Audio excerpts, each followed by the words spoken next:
नमस्कार, मैं आपका दोस्त गौरव कुमार पाठक केवी स्टूडियो की ओर से मैं सबों का स्वागत करता हूं, अभिनंदन करता हूं। आज हमारे साथ हमारे इस स्टूडियो में एक मातृशक्ति हैं जिन्होंने राजनीति में एक अलग पहचान बनाई है और आज उन महिलाओं के लिए प्रेरणा है जो अपने आप को घर तक ही सीमित देखते हैं। जी हाँ, हम बात कर रहे हैं जिला परिषद सदस्य छौड़ाही सह महिला प्रकोष्ठ अध्यक्ष राजद प्रेमलता यादव जी का, जो आज हमारे साथ हैं। तो आइए इनसे मिलते हैं और सुनते हैं इनकी सफलता की कहानी, इनकी जुबानी। हमारे स्टूडियो में आप आई हैं मैडम, आपका बहुत बहुत स्वागत है, बहुत बहुत आभार। आपको भी। और इस स्टूडियो के निर्माता रोशन सर जिन्होंने हमको इनवाइट किया यहाँ आने पे, उनको भी मेरी तरफ से धन्यवाद। बहुत बहुत धन्यवाद। आज आपने राजनीति में एक अलग मुकाम बनाया है। मैं चाहूँगा जो दर्शक आपको यहाँ से देख रहे हैं, सुन रहे हैं, आप उनसे अपना परिचय साझा करें। जी, मैं प्रेमलता कुमारी, महिला जिला अध्यक्ष राजद, सह जिला पार्षद क्षेत्र संख्या 8 छौड़ाही से हूँ। आप राजनीति में कैसे आई? समाज सेवा की भावना से मैं राजनीति में आई हूँ और चाहती हूँ भविष्य में भी मैं समाज की सेवा करूँ। तो राजनीति में आने की प्रेरणा किन से मिली? वैसे मैं राजनीतिक फैमिली से हूँ और मैं चाहूँगा आप अपने पारिवारिक पृष्ठभूमि को भी दर्शकों से साझा करें। मेरे मायके में मेरे बड़े पापा वो राजनीतिक से जुड़े हुए थे, हमेशा समाज सेवा की है। और वहाँ से आने के बाद मैं अपने ससुराल में भी मेरे फैमिली में सब राजनीतिक से जुड़े हुए हैं, इसी से भी समाज सेवा की भावना से राजनीति में। आपने राजद को ही क्यों चुना?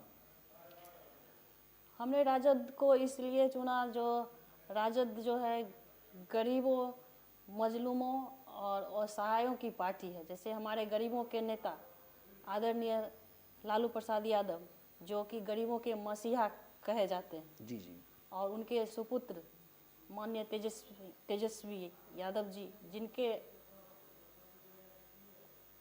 जिनके आदेश पे हम लोग उनकी पार्टी में जुड़े हैं और उन्हीं के नक्शे कदम पे हम लोग कोशिश कर रहे हैं जो समाज की सेवा कर सके, समाज के हर एक दुख दर्द में शामिल होकर के उनके कदम से कदम मिला करके चले। चलिए, बहुत बहुत धन्यवाद आपका। हम चाहेंगे कि आज आप जिला परिषद में सदस्य हैं, तो मैं चाहूँगा आप अपने राजनीतिक सफर के बारे में बताएं कि कहाँ से आपने शुरुआत की। राजनीतिक का सफ़र मेरा तो जिला पार्षद से ही शुरू हुआ और हमने अपने क्षेत्र में अनेक तरह के कार्य किए हैं।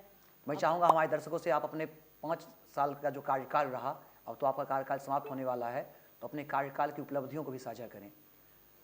हम हर एक अपने क्षेत्र के हर एक जनता के सुख दुख में भाग लिए। उसके बाद शादी समारोह हो, कहीं भी कुछ भी हो, हर एक स्थिति, हर एक परिस्थिति में हम उनके कदम से कदम मिलाकर चलने का काम किए हैं और शायद भविष्य में हमको मौका मिले तो इसी तरह हम उसके हर एक सुख दुख में साथ रहें। जिला पार्षद के फंड से जो योजनाएं आई, हम वो योजना करवाने में हर एक क्षेत्र में सफल रहे हैं और बढ़ चढ़ के जहाँ भी हो सके हमने योजना को सफल कराने में अपना सहयोग दिया। चलिए, बहुत बहुत धन्यवाद आपका।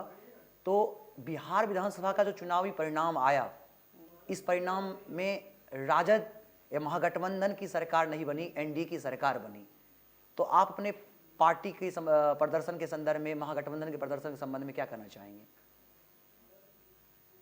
जीत तो राजद की पक्की थी, लेकिन इनके साथ बेईमानी हुआ जिनके कारण राजद की सरकार नहीं बन पाई और हम लोग भविष्य में चाहते हैं जो राजद की सरकार बने। अगर पूरी सच्चाई और ईमानदारी से वोटिंग होती तो राजद की सरकार जरूर बनती। जो वर्तमान सरकार है, इसके संदर्भ में आप क्या कहना चाहेंगे? ये तो क्या बोलते हैं, गरीब विरोधी, किसान विरोधी और महिला विरोधी सरकार है। तो महिलाओं ने उनको वोट किया, महिलाओं के वोट से वो जीत गए। सिर्फ महिलाओं ने ही वोट नहीं किया, ये तो इनका जो बेईमानी था, बेईमानी के कारण इनकी जीत हुई और इनकी सरकार बनी। आपने बात किया किसान की, तो अभी देश में एक बहुत बड़ा मुद्दा चल रहा है किसान आंदोलन का, लंबे समय से चल रहा है। तो किसान आंदोलन पर आप क्या कहना चाहेंगे? हम लोग जानते हैं जो हमारा देश किसानों का देश है, यहाँ की जनता, अधिकांश जनता कृषि पर निर्भर है और अभी जो किसानों के साथ हो रहा है बहुत बड़ा ही अन्याय हो रहा है। ऐसा नहीं होना चाहिए। हमारे माननीय मुख्यमंत्री, प्रधानमंत्री जी ने जो 3 कृषि बिल जो पारित किए हैं, वो बहुत ही घटिया बिल है। इनको चाहिए जो वापस कर लिया जाए। जो कृषि बिल आया उसको वापस। जी जी। देने की बात आप कर रहे हैं। यानी सरकार द्वारा जो ये बिल पास हुआ है, किसान कृषि बिल जो पास हुआ है, वो किसान के विरोध में आप देखते हैं उसे, जी जी। तो इस पर आप चाहते हैं कि वो बिल वापस सरकार ले ले। कैसे लगता है आपको कि ये बिल किसानों के विरोध में है? किसानों के अहित कर के लिए ये बिल है। सरकार तो कह रही है कि इससे किसान को लाभ होगा। नहीं, कुछ लाभ नहीं होगा, जहाँ तक हो घाटा ही होगा। और जो हमारे किसान, देश के किसान हैं, उनके लिए अहित कर है ये बिल। अच्छा, हितकर है। अच्छा, आप अपने भविष्य की राजनीति के संदर्भ में बताएं कि आगे की क्या योजना है? आगे की योजना यही है, जो हमको मौका मिले तो हम समाज की सेवा तन मन धन से करें। क्योंकि फिर से चुनाव आने वाला है, तो क्या फिर से आप जिला परिषद सदस्य के रूप में अपना प्रतिनिधित्व देगी? जी जरूर। चलिए, बहुत बहुत शुभकामनाएं हमारी ओर से। आज आप यहाँ आई, इस केवी स्टूडियो के बारे में आप क्या कहेंगी? आज हमको इस केवी स्टूडियो में बुलाया गया, इसके लिए हम रोशन सर को धन्यवाद देती हूँ और हमेशा मैं इनका आभार प्रकट करती रहूँगी। चलिए, बहुत बहुत आभार आपका भी कि आपने अपने विचार हमेशा साझा किए। बहुत बहुत धन्यवाद आपको भी। ये थे प्रेमलता यादव जी, जिनके विचार आपने सुना। मैं चाहूँगा राजनीति में महिलाओं की हिस्सेदारी बढ़े, महिलाओं की भागीदारी बढ़े, क्योंकि आज भी महिलाएं घर तक ही हैं। आप आगे आएँ, क्योंकि आप मातृशक्ति हैं और समाज के नेतृत्व में भी आप अपनी महत्वपूर्ण भूमिका निभाएं। बहुत बहुत धन्यवाद।